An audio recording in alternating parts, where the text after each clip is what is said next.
নাম রাখছে পিঙ্কি, নাম রাখছে আপনার বাতাস, নাম রাখছে আকাশ, নাম রাখছে বিলকিস, তারপরে নাম রাখছে আরো কি একটা কন্যা, নাম রাখছে রাব্বি, তারপরে আরো এরকম হামিদা, বহু নাম আছে।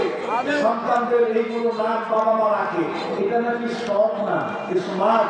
ছোট নাম হলে নাকি ডাকতে ভালো লাগে, এই জন্য সন্তানদের এই নামগুলো রাখা হয়েছে। যারা সন্তানদের এরকম হাবি জাবি আজাইকার নাম রেখেছেন, অনতি বিলম্বে এই নাম পরিবর্তন করে সুন্দর নাম রাখেন।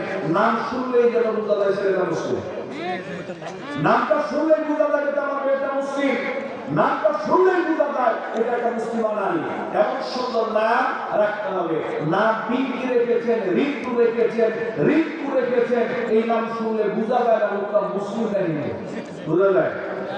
আর যদি নাম রাখেন আব্দুল্লাহ, নাম যদি থাকে আব্দুর রহমান, নাম যদি থাকে আয়েশা, নাম যদি থাকে খাদিজা, নাম যদি থাকে আসমা, নাম যদি থাকে উমাইয়া, নাম যদি থাকে সুমাইয়া, তারপরে নাম যদি থাকে আব্দুর রহমান, নাম যদি থাকে হুযাইফা, নাম যদি থাকে আবু বকর, ওমর, নামগুলো শুনলেই বোঝা যায় লোকটা মুসলিম, ঠিক না ভাই? এজন্য সন্তানদের সুন্দর দেখে নাম রাখতে হবে। আল্লাহ নবী বললেন, إنكم تدعون يوم القيامة بأسمائكم وأسماء آبائكم فأحسنوا أسماءكم। আবু বকর বর্ণনায় আল্লাহ নবী বলেন,